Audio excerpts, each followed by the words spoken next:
Hindi na nakakapagbenta ng ting 41 pesos na bigas si Jean sa kanyang sari-sari store sa Marikina.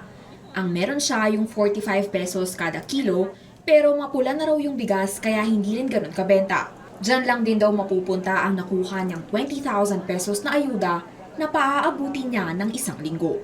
Wala po kaming choice, ma'am. Wala kami ibang hanap buhay. Ito lang eh. Kaya kailangan namin ikutin talaga yung puhunan. Bukod sa 15,000 pesos mula sa national government, namigay rin ang lokal na pamahalaan ng Marikina ng tig 5,000 pesos sa halos 150 micro-rice retailers sa lungsod. Libre na rin ang renta sa mga stall na nagbibenta ng murang bigas sa Marikina Public Market ng 2 buwan at posible raw na palawigin pa yan. Maliban dyan, exempted na sila sa business taxes hanggang huling quarter ng taon. Pero alam daw ni Marikina Mayor Marcy Teodoro na malaki pa rin ang lugi ng rice retailers dahil sa price ceiling. Kaya naman pag-aaralan daw nila ang posibleng direktang pamimili ng bigas mula sa mga supplier at dealer. Tinitingnan ko lang yung yung legal basis saka kung gaano ka viable. Pwedeng ang assistance ngang ibigay namin ay yung bigas na mismo na bibili ng city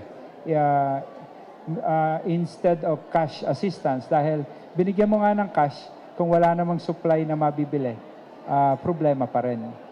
Higit 190 rice retailers sa ilang public at private market sa Maynila ang nakatanggap na ng cash assistance. Sa Pasay naman, umarangkada na rin ang pamamahagi ng ayuda, sumatotal 20,000 pesos din kada tao. Pero nagkaroon ng aberya sa distribusyon. Nasa 12% raw ng mga benepisyaryo, palayaw lang o hindi buong pangalan ang nasa listahan. Sa mga rice retailers, mag-ingat po tayo. Kailangan po dito, dahil official po ito, dapat ang ibigay nyo ay official document. Yung official talaga na pangalan ninyo, ang inyong pong gamitin.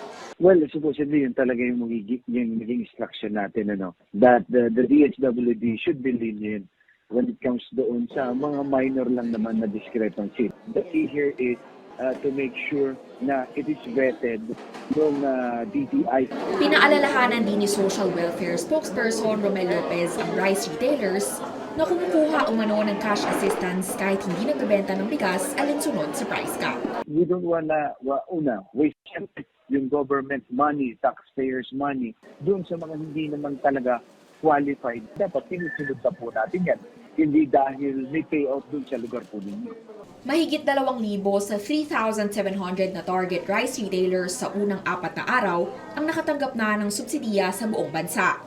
Pero malayo pa rin yan sa kabuuang bilang na 30 hanggang 50,000. Kari Gator, CNN Philippines.